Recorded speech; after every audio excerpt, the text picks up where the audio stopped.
এখনো সুযোগ আছে, সহিংসতা বন্ধ করতে হবে, না করলে রাজপথে জনগণকে নিয়ে মাঠে নামতে হবে। দেশ আমাদের, দেশ রক্ষা করতে হবে, দেশের জনগণকে রক্ষা করতে হবে, জনগণকে নিরাপত্তা দিতে হবে। জনস্বার্থে আমাদেরকে অবশ্যই রাজনৈতিকভাবে এটা মোকাবেলা করতে হবে।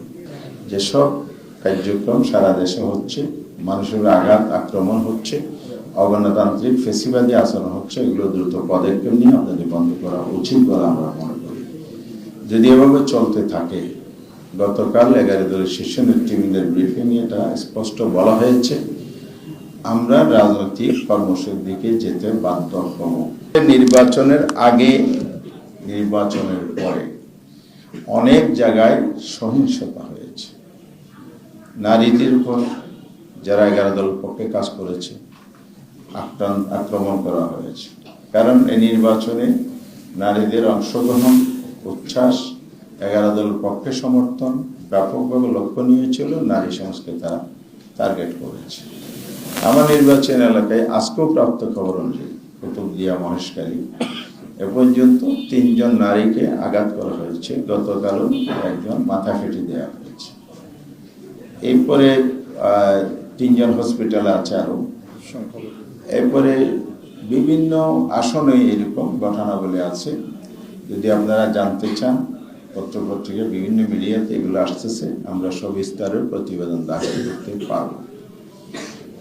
এভাবে যদি চলতে থাকে তাহলে দেশে তাহলে আবার নৈরাজ্যকর পরিবেশ সৃষ্টি করতে চায় কিনা, এটা জনগণের প্রশ্ন তৈরি হচ্ছে। আমরা তো জুলাই অভ্যুত্থান, রক্তাক্ত অভ্যুত্থান করেছি একটি সুন্দর দেশ গঠনের জন্য। আগামীর বাংলাদেশ হবে সহিংসতা, সন্ত্রাসমুক্ত একটি বাংলাদেশ, গণতান্ত্রিক বাংলাদেশ, একটি সৌহার্দ্যপূর্ণ সমাজ, সুন্দর সমাজ গড়ে উঠবে।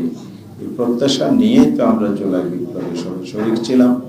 এই নির্বাচনে জুলাইয়ের যে ঐক্যমত্য কমিশনের সর্বত্র আমরা কমিটমেন্ট দিয়েছি।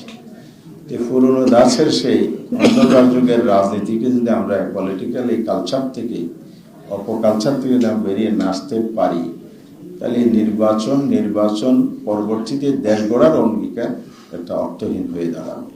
সেটা আমরা স্পষ্ট করে বলতে চাই। যারা সংখ্যাগরিষ্ঠ আসনে বিজয়ী হয়েছেন তাদের দায়িত্ব অনেক বেশি। তারা যেন দায়িত্বশীল ভূমিকা পালন করেন, তাদের দলীয় কমান্ড নির্দেশ প্রয়োগ করে যেসব কার্যক্রম সারা দেশে হচ্ছে, মানুষের আঘাত আক্রমণ হচ্ছে, অগণতান্ত্রিক ফেসিবাদী আচরণ হচ্ছে, এগুলো দ্রুত পদক্ষেপ নিয়ে আমাদের বন্ধ করা উচিত বলে আমরা মনে করি। যদি এভাবে চলতে থাকে, গতকাল 11 দলের শীর্ষ নেতৃবৃন্দের ব্রিফিংয়ে এটা স্পষ্ট বলা হয়েছে, আমরা রাজনৈতিক কর্মসূচির দিকে যেতে বাধ্য হব।